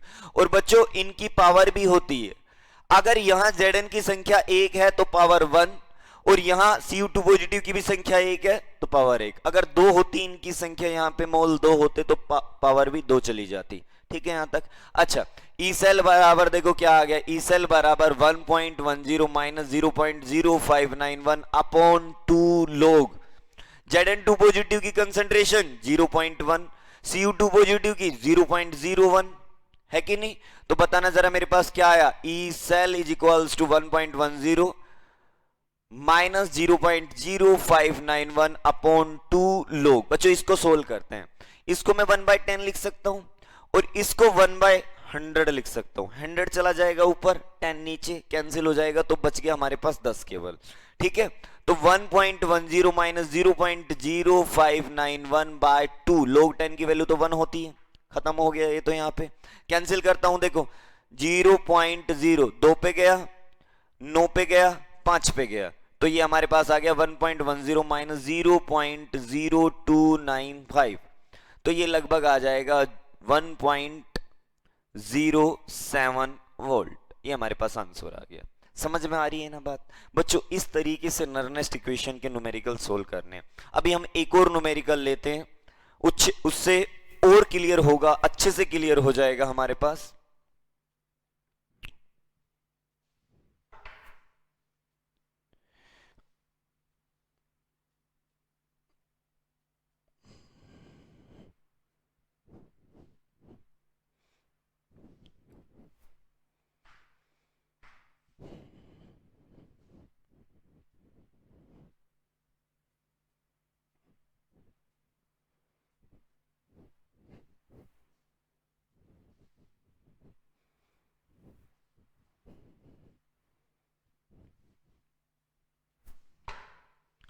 चलो ध्यान से देखना भैया, नेक्स्ट न्यूमेरिकल जो है, अगला क्वेश्चन है determine cell potential of following cell, of following cell at 298 kelvin. Cell क्या दिया हुआ है, Al3 पॉजिटिव, कंसंट्रेशन थी 0.001 m। अच्छा Ag पॉजिटिव, कंसंट्रेशन थी 0.1 m, और यहां Ag। सही है, ये हमें दिया हुआ है। हमें एक डाटा और दिया, ई नोट Al3 पॉजिटिव, Al की वैल्यू दी 1.66 माइनस का, और E note Ag positive Ag की वैल्यू दी 0.80 वोल्ट प्लस का। ये डाटा और दिया हुआ है। अब इसको सोल्व करने से पहले सबसे पहला काम हमारा ये चेक करना होगा क्या ये रिडक्शन की फॉर्म में है। तो Al3 पॉजिटिव Al में बदल रहा है, बिल्कुल रिडक्शन की फॉर्म में। Ag पॉजिटिव Ag में बदल रहा है, बिल्कुल रिडक्शन की ही फॉर्म में। तो यहां तक का तो सही हो गया। अब हमारा सबसे पहला काम है रिएक्शन लिखना, सेल की रिएक्शन लिखना। एनोड पे कौन सी रिएक्शन हो रही है, तो एनोड पे Al बदल रहा है Al3 पॉजिटिव के अंदर, तो मैं कहूंगा Al बदला Al3 पॉजिटिव के अंदर। कैसे बदलेगा, 3 इलेक्ट्रॉन लूज करेगा। कैथोड की रिएक्शन क्या हो रही है, कैथोड पे Ag पॉजिटिव बदला Ag के अंदर, कैसे बदलेगा, 1 इलेक्ट्रॉन लेके बदलेगा। दोनों को ऐड कर देना है। ऐड करते टाइम एक बात का ध्यान रखना है, इलेक्ट्रॉन कैंसिल होने चाहिए। अब इलेक्ट्रॉनों की संख्या यहां पे 1 है, यहां पे 3 है, कैसे कैंसिल होगा, नीचे वाली इक्वेशन को 3 से मल्टीप्लाई करना पड़ेगा तब कैंसिल होगा। 3 से मल्टीप्लाई कर देंगे तो कैंसिल हो जाएंगे। अब बताओ ओवरऑल क्या आया हमारे पास इक्वेशन, Al 3 से मल्टीप्लाई किया तो ये 3 Ag positive convert into Al3 positive और प्लस में 3 Ag। सही बात है, यहां तक कोई बड़ी बात नहीं है। अब सुनो जरा ध्यान से, आगे की कहानी क्या है। सबसे पहला काम है हमारा सेल की रिएक्शन लिखना, लिख लिए हमने। अगला काम है ई नोट सेल निकालना। ई नोट सेल कैसे निकाली जाती है? ई नोट कैथोड माइनस ई नोट एनोड, ऐसे ही निकाली जाती है। अब बच्चों कैथोड कौन है और एनोड कौन है? सीधा सीधा नजर आ रहा है, एल्यूमिनियम क्या है? एनोड है, ये क्या है? कैथोड है। तो अब बड़े आराम से हम निकाल सकते हैं ई नोट सेल। बताना जरा ई नोट सेल क्या हो गया? E naught cell is equals to E naught cathode 0.80 minus minus 1.66। तो बच्चों सोल्व किया तो 0.80 माइनस माइनस प्लस हो गया 1.66, तो आ गया 6 और ये आ गया 4 और ये आ गया 2.46 वोल्ट। ये ई नोट सेल की वैल्यू आ गई। अब हम निकालते हैं ई सेल की वैल्यू। ई सेल बराबर क्या होगा? ई नोट सेल, फॉर्मूला लगाएंगे नर्नेस्ट इक्वेशन वाला। नर्नेस्ट इक्वेशन हम जानते हैं क्या होती है? ई सेल बराबर E naught cell minus 0.0591 upon N log product upon reactant, यही होती है ना। लगाते हैं अब यहां पे ई सेल बराबर ई नोट सेल निकाल चुके हम 2.46, सही है।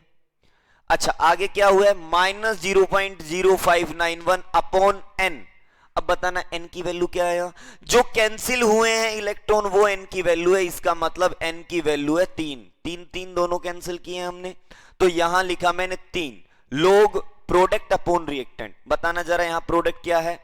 Al3 पॉजिटिव है और 3Ag है। Ag तो प्योर है तो इसकी कंसंट्रेशन तो 1 हो गई, तो इसको लिखने की जरूरत तो है नहीं। बच कौन गया? Al3 positive. अब Al3 पॉजिटिव कितने हैं यहां? 1 है तो power 1 divide by reactant. Reactant में एक तो एल्यूमिनियम है, ये तो प्योर हो गया कंसंट्रेशन 1, तो इसको तो लिखने की जरूरत नहीं है। 3 Ag पॉजिटिव है, Ag पॉजिटिव की संख्या है 3, तो पावर कितनी चली गई? 3, सही बात है। तो बताना जरा बच्चों ई सेल बराबर क्या है? ई सेल बराबर 2.46 माइनस 0.0591 अपॉन 3 लोग। Al3 पॉजिटिव की कंसंट्रेशन हमें दी हुई है 0.001 डिवाइड बाय Ag पॉजिटिव की 0.1 की पावर 3, सही बात है यहां तक। अब सुनो जरा ध्यान से बच्चों, E cell is equals to 2.46 minus 0.0591 upon 3 log. अच्छा 0.001 को मैं लिख सकता हूं 10 टू द पावर माइनस 3, ठीक है। और 0.1 को लिख सकता हूं 10 टू द पावर माइनस 1, और 10 टू द पावर माइनस 1 का क्यूब है, इसका मतलब ये भी कितना बन गया? 10 to the power minus 3। Cancel हो गया। बताना जरा बच्चों ई सेल बराबर क्या आया? ई सेल बराबर 2.46 माइनस 0.0591 बाय 3 लोग 1 बचा, और log 1 की वैल्यू कितनी होती है? 0। तो ये इतनी इतनी टर्म तो हो गई हमारे पास 0, तो ई सेल बराबर क्या आ गया? ई सेल बराबर 2.46 वोल्ट, यही आ गया हमारे पास। समझ में आ रही है बात? कोई बड़ी बात नहीं है, बड़े आराम से सोल्व कर सकते हैं न्यूमेरिकल को। क्लियर है? ठीक है। अब देखो नर्नेस्ट इक्वेशन के बहुत सारे न्यूमेरिकल मिलेंगे तुम्हें। प्रदीप की जो बुक है तुम्हारी उसमें अनसोल्ड में, जैसे ही तुम नर्नेस्ट इक्वेशन करोगे ना उसके पीछे न्यूमेरिकल दिए हुए हैं बहुत सारे, वो करने हैं सारे के सारे तुमने। अब सुनो अगली बात। अच्छा जब तुम प्रदीप की बुक में से न्यूमेरिकल करोगे ना तो वहां बहुत सारी वैल्यू में है ना, यहां तुम्हें घुमाएगा। किसमें घुमाएगा? ऑक्सीडेशन की टर्म में दे देगा, तुम्हें रिडक्शन में बदल लेना। आंसर मैच होगा सभी का, ये नहीं है मैच नहीं होगा। कभी तुम सोचो गलत आंसर आ रहा है, ऐसा कुछ नहीं होगा। अच्छा बच्चों अब इसके बाद हम एक और कंसेप्ट के बारे में पढ़ते हैं।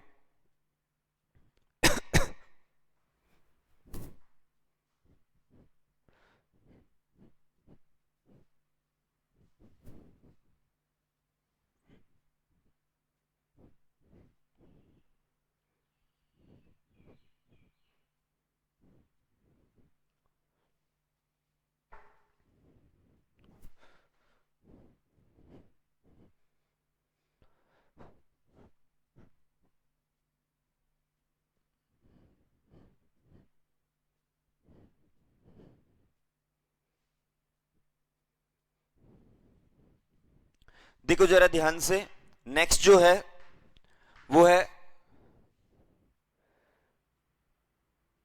रिलेशन बिटवीन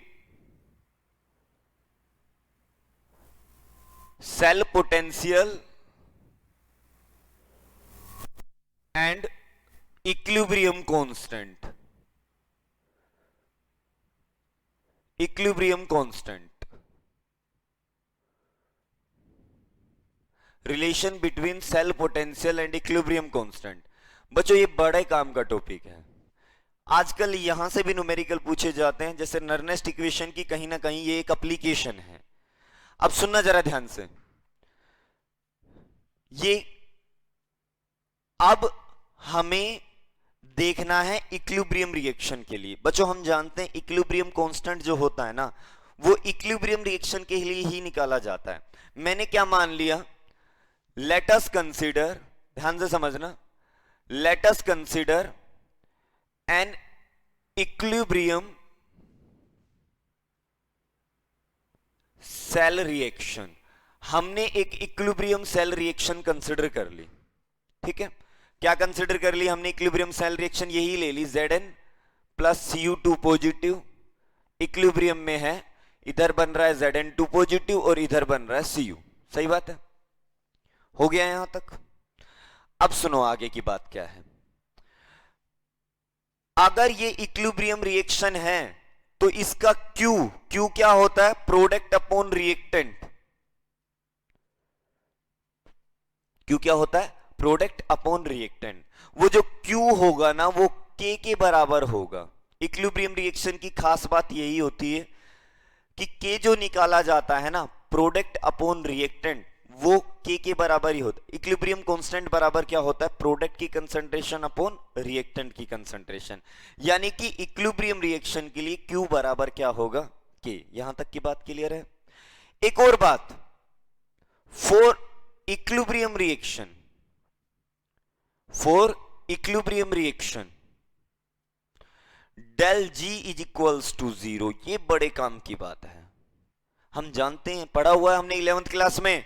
कोई भी प्रोसेस स्पॉन्टेनियस कब होता है, जब डेल G की वैल्यू नेगेटिव होती है। नॉन स्पॉन्टेनियस कब होता है, जब डेल G पॉजिटिव होता है। और इक्विलिब्रियम कब होता है, जब डेल G 0 होता है। यहां डेल G क्या आ गया, 0, क्योंकि ये एक इक्विलिब्रियम प्रोसेस है।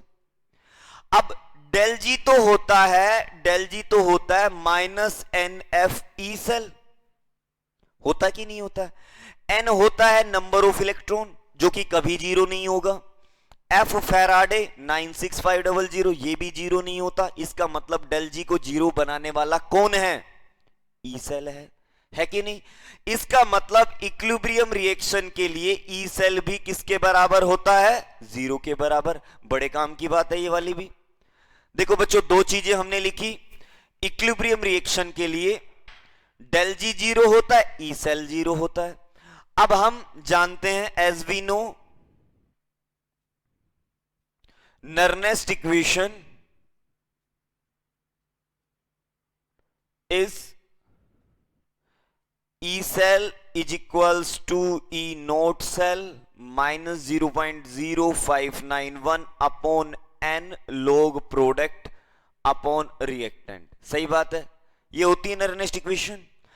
अगर इक्विलिब्रियम प्रोसेस है, for equilibrium process E cell कितना हो गया, 0 बराबर E naught cell minus 0.0591 upon N तो नंबर ऑफ इलेक्ट्रॉन है, मिलेगा तुम्हें, log product upon reactant. Equilibrium process है तो प्रोडक्ट अपॉन रिएक्टेंट K के बराबर होगा, तो मैं यहां K लिख सकता हूं। सही बात है। देखो बच्चों, हमारे पास क्या आ गया है, हमारे पास आ गया 0 is equals to E naught cell minus 0.0591 upon N log K। हमें K की वैल्यू निकालनी है, इक्विलिब्रियम कांस्टेंट की वैल्यू निकालनी है। तो देखना बच्चों, E नोट सेल को मैं इधर ला रहा हूं, माइनस E नोट सेल बराबर माइनस 0.0591 अपॉन N और ये log K, minus minus plus हो गया। अब देखो, मैं N को इधर भेज रहा हूं, 0.059 को भी इधर भेज रहा हूं, तो देखो N तो चला गया ऊपर, N E naught cell by 0.0591 बराबर log K। और K बराबर क्या हो जाएगा, जब log इधर जाएगा तो 1 बाय log हो जाएगा, और 1 बाय log का मतलब होता है एंटी log। क्या होता है, anti log of N E naught cell by 0.0591। ठीक है बच्चों, ये है हमारा इक्विलिब्रियम कांस्टेंट निकालने का फॉर्मूला। आजकल यहां से भी न्यूमेरिकल पूछे जाते हैं। लेकिन बच्चों अब हमारे सामने एक समस्या आ गई। पहले तो हम नर्नेस्ट इक्वेशन में तो हम लोग की वैल्यू की कैलकुलेशन कर रहे थे, लेकिन अब समस्या क्या है, एंटी लोग निकालना पड़ रहा है। अब एंटी लोग कैसे निकाला जाता है बच्चों? एंटी लोग निकालना बहुत आसान है, बस एक बार समझना। मैं दो वैल्यू का सिखाऊंगा तुम्हें, तुम बड़े आराम से निकाल पाओगे। मान लो हमें एंटी लोग निकालना है, एंटी लोग निकालना है 10.3010 का। देखो इसका एंटी लोग कैसे निकालेंगे बच्चों, हमें दो चीजें देखनी है। एक तो डेसिमल से पहले क्या है, एक डेसिमल के बाद क्या है। ठीक है, सबसे पहले जो डेसिमल से पहले है, डेसिमल से पहले कौन है, 10, उसको भेज देना है 10 की पावर में। डेसिमल से पहले 10 है तो इसको भेज दिया 10 की पावर में, 10 टू दी पावर 10। सही है। डेसिमल के बाद क्या है, 3010। तुम्हें देखना है लोग टेबल में ये कौन से लोग की वैल्यू होती है। जैसे लोग 1 कितना होता है, लोग 1 होता है 0, लोग 2 कितना होता है 0.3010, तो 0.3010 लोग 2 की वैल्यू है। तो जिस भी लोग की वो वैल्यू है ना, वो आगे मल्टीप्लाई कर देना। बच्चों ये एंटी लोग 10.3010 की वैल्यू आ गई। अब मैं ऐसे ही एक और निकालता हूं, जैसे लोग 38.6990 की वैल्यू बतानी है हमने, सॉरी एंटी लोग 38.6990 की हमें वैल्यू बतानी। कैसे बताएंगे, डेसिमल से पहले कौन है 38, इसको भेज दो 10 की पावर में। देखो तुम्हें ये नहीं देखना, तुम ये मत समझना कि सर यहां 10 था इसीलिए 10 की पावर में भेजा। आगे चाहे कुछ भी हो वो 10 की पावर में भेज देना है सीधा, यानी कि 10 की पावर 38 मल्टीप्लाई बाय 6990, 0.6990 लोग 5 की वैल्यू होती है, तो मैं यहां मल्टीप्लाई कर दूंगा 5। बच्चों ये एंटी लोग 38.6990 की वैल्यू आ गई। ठीक है, बड़े आराम से निकाल पाओगे तुम, कोई बड़ी बात नहीं है। ठीक है यहां तक। अब एक न्यूमेरिकल सोल्व करते हैं, देखना जरा वो न्यूमेरिकल क्या है।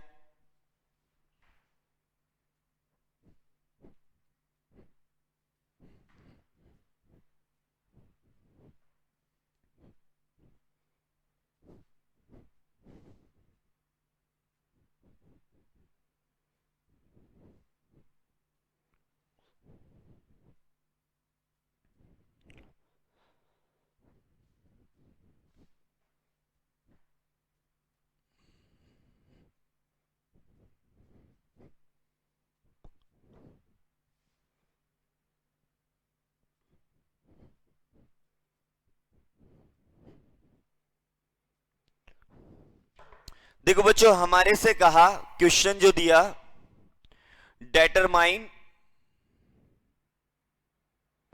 इक्विलिब्रियम कांस्टेंट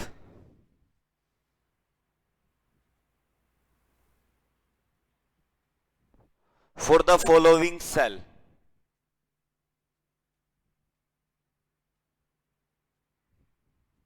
सेल क्या दिया, Zn2 positive, Cu2 positive, Cu, ये वाला सेल दिया। एक डाटा दिया हुआ है E note Zn2 positive, Zn बराबर -0.76 वोल्ट, और E note Cu2 positive, Cu बराबर 0.34 वोल्ट। ठीक है, ये हमें डाटा दे दिया। अब बच्चों इक्विलिब्रियम कांस्टेंट निकालने के लिए काम वही करना पड़ेगा, सबसे पहले सेल रिएक्शन लिखनी पड़ेगी। एनोड पे कौन सी रिएक्शन हो रही है, Zn बदल रहा है Zn2 पॉजिटिव के अंदर और 2 इलेक्ट्रॉन लूज करके। कैथोड पे कौन सी रिएक्शन हो रही है, कैथोड पे Cu2 पॉजिटिव बदल रहा है Cu के अंदर 2 इलेक्ट्रॉन लेके। दोनों को ऐड कर देना है, 2 इलेक्ट्रॉन से 2 इलेक्ट्रॉन कैंसिल हो गए, तो यहां से हमारे पास n की वैल्यू आ गई, n बराबर 2 हो गया। सही है, रिएक्शन क्या आ गई, Zn plus Cu2 positive convert into Zn2 positive और प्लस में Cu। सही है। अच्छा अब हम जानते हैं for equilibrium process E cell बराबर 0 होता है। ठीक है, यहां तक की तो बात क्लियर है। मैं ई नोट सेल निकालता हूं बच्चों पहले। ई नोट सेल क्या हो जाएगा, ई नोट कैथोड माइनस ई नोट एनोड। ठीक है, ये क्या है, ये एनोड है और ये क्या है, ये कैथोड है। ठीक है, चलो निकालते हैं अभी।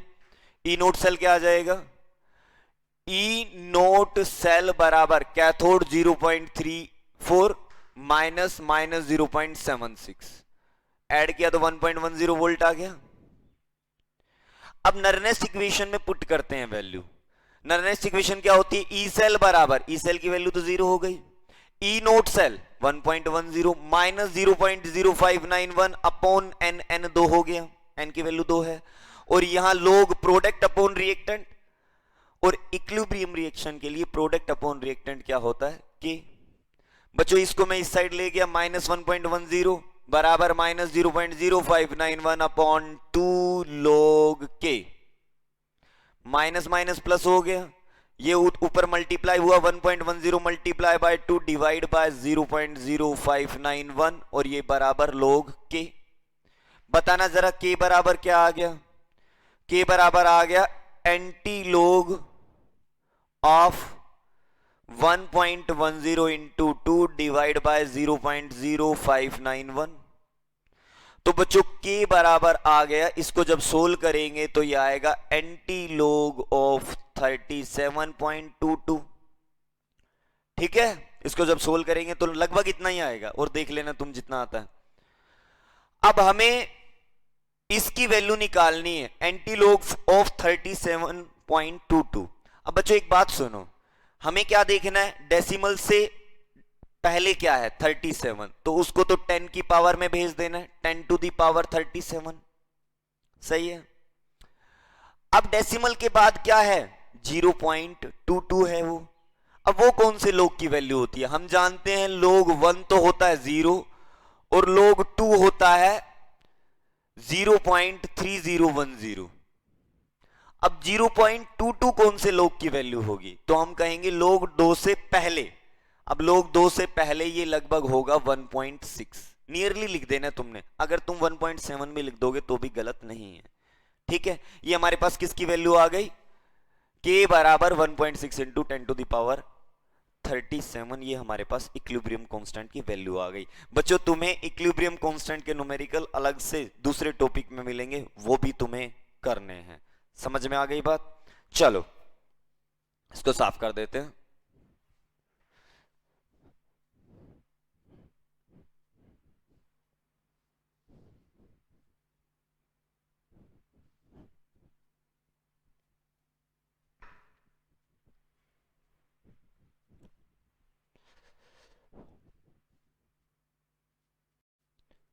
देखो बच्चों, अब जो नेक्स्ट टॉपिक है हमारा जिनसे न्यूमेरिकल पूछा जाता है, ये भी बड़ा अच्छा टॉपिक है, यहां से भी न्यूमेरिकल आते हैं, वो है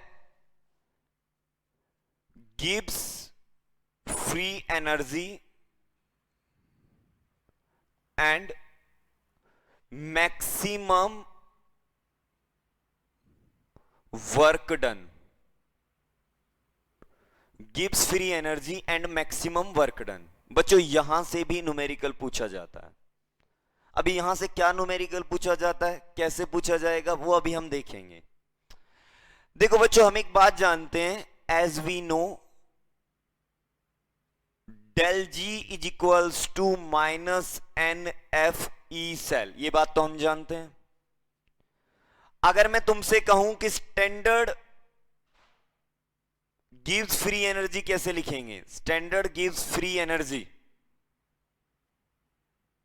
is given as del G naught is equals to minus NF E naught cell।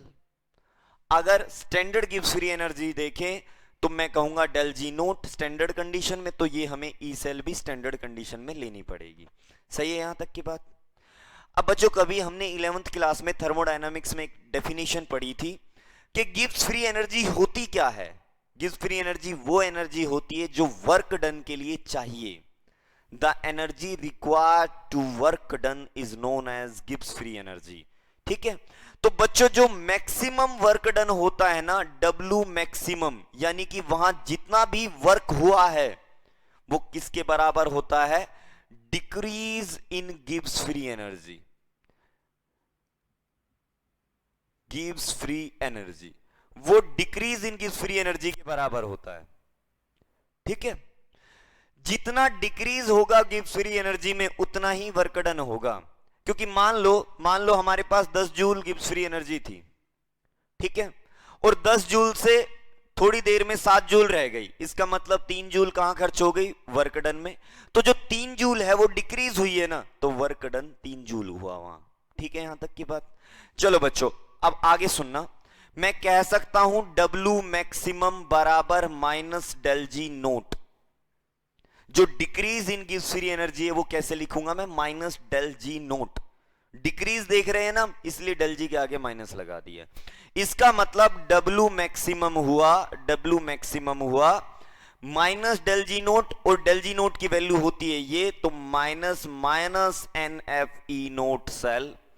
तो हमारे पास डब्ल्यू मैक्सिमम आ गया, डब्ल्यू मैक्सिमम बराबर n F E naught cell, ये हमारे पास आ गया। सही बात है। तो बच्चों इस तरीके से हम निकालेंगे किसकी वैल्यू? मैक्सिमम वर्क डन की वैल्यू हमारे पास आएगी n F E naught cell. हमें क्या देखना है कि वहां एन की वैल्यू क्या है, नंबर ऑफ इलेक्ट्रॉन कितने चेंज हो रहे हैं। फैराडे की वैल्यू हम जानते हैं 96500 होती है।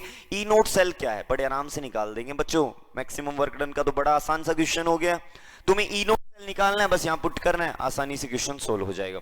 अब एक क्वेश्चन देखते हैं हम जिसमें हम मैक्सिमम वर्क डन निकालेंगे। समझ में आ गई ये बात? वैसे कोई बड़ी बात नहीं है, सीधे सीधे सोल्व हो रहा है। देखो बच्चों अब हम इसी से रिलेट करता हुआ एक न्यूमेरिकल देखते हैं।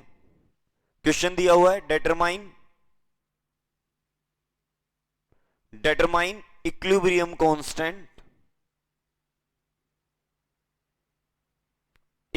कांस्टेंट एंड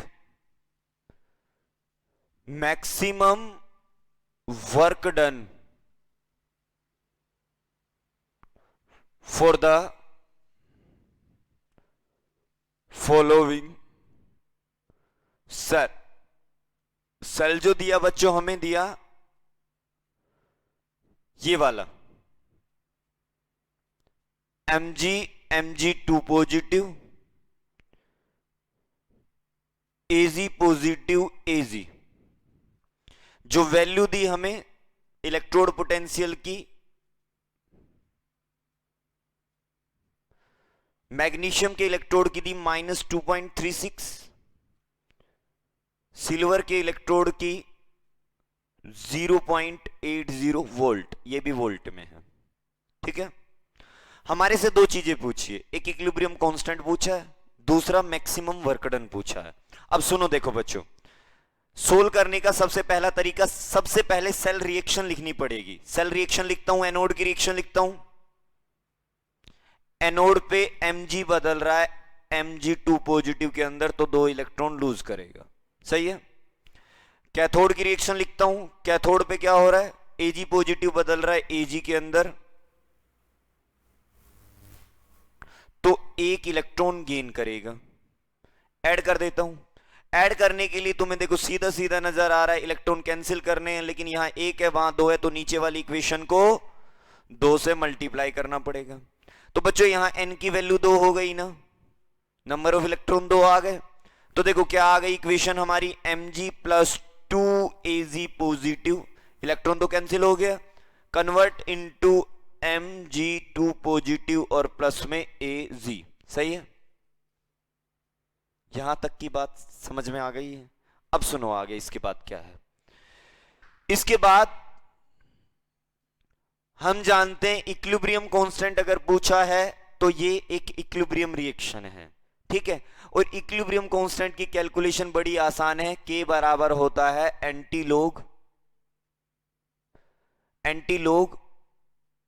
n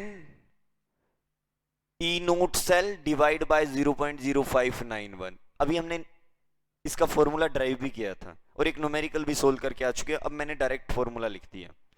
अब बच्चों हमें ई नोट सेल निकालना है। सबसे पहले तो ई नोट सेल बराबर क्या होगा, ई नोट कैथोड माइनस ई नोट एनोड। ठीक है, अब देखो इस सेल में एनोड कौन है, मैग्नीशियम, ये मैग्नीशियम तो एनोड है और ये क्या है, ये है कैथोड। ठीक है, चलो देखते हैं अब हम। ई नोट सेल बराबर हो गया कैथोड, कैथोड की 0.80 और इसकी -2.36, तो आ गया 0.80 माइनस माइनस प्लस हो गया, तो बच्चों ये आ गई वैल्यू 3.26। ऐड करते हैं तो कितना आएगा, इसमें ऐड कर देंगे 2.36, तो आया गया 6 और ये 1 और ये हमारे पास 3, तो ये आ गया 3.16 बच्चों, इतना आ गया, वोल्ट में आ गई ये वाली वैल्यू भी। सही है यहां तक की बात, कोई बड़ी बात नहीं है। अब सुनो आगे की कहानी क्या है। के निकालना है, के बराबर एंटीलोग, एन की value 2, E naught cell 3.16 divide by 0.0591। बच्चों इसको सोल्व कर लेना हमने, तो के बराबर आ जाएगा एंटीलोग, इसको जब सोल्व करेंगे तो आएगा 107.27, इतना आ जाएगा लगभग। अब देखो इस एंटीलोग को सोल्व करने के लिए हमें डेसिमल से पहले देखना कितना है, 107, इसको 10 की पावर में भेज देना, 10 टू दी पावर 107। डेसिमल के बाद देखना है 0.7 है, 0.27 है। अब हम जानते हैं लोग 1 की वैल्यू 0, लोग 2 की वैल्यू 0.3010, हमारे पास है 0.27, तो लोग 2 से थोड़ा सा पहले ही होगी ना ये वैल्यू, थोड़ा सा पहले का मतलब लगभग 1.9, तो बच्चों ये के की वैल्यू आ गई। लेकिन हमें एक और चीज निकालनी है, maximum work done. W maximum किसके बराबर होता है, डब्ल्यू मैक्सिमम बराबर n F E naught cell, तो डब्ल्यू मैक्सिमम बराबर बच्चों आ जाएगा एन की value 2, F Faraday 96500, E naught cell निकाल चुके, इसका ई नोट सेल 3.16। बच्चों सोल्व कर लेना, ये वाली वैल्यू जूल में आएगी। ठीक है, अब देखो तुम्हारे पास आज है ना 3 टॉपिक के न्यूमेरिकल हो गए, नर्नेस्ट इक्वेशन के न्यूमेरिकल है, दूसरे इक्विलिब्रियम कांस्टेंट के न्यूमेरिकल है, तीसरा गिव्स फ्री एनर्जी और मैक्सिमम वर्क डन के न्यूमेरिकल है। बच्चों तीनों टॉपिक के न्यूमेरिकल करने हैं, और तुम्हें बता दूं तुम्हारा जो टेस्ट होने वाला है थर्सडे को, उस टेस्ट में यहां तक जो मैंने आज कराया है लेक्चर, यहां तक तुम्हारा सिलेबस आएगा। इलेक्ट्रोकेमिस्ट्री का अच्छे से तैयारी करनी है, बहुत अच्छे से हर बच्चे ने टेस्ट देना है, ध्यान रखना। उस टेस्ट में अगर कोई एब्सेंट रहा तो फिर उसकी शिकायत घर तक जाएगी, ध्यान रखना। तुम्हारे घर पे फोन जाएगा, तुम्हारे पेरेंट्स से बात करूंगा मैं, अगर तुमने वो टेस्ट किसी ने भी मिस किया तो। ठीक है, थैंक यू।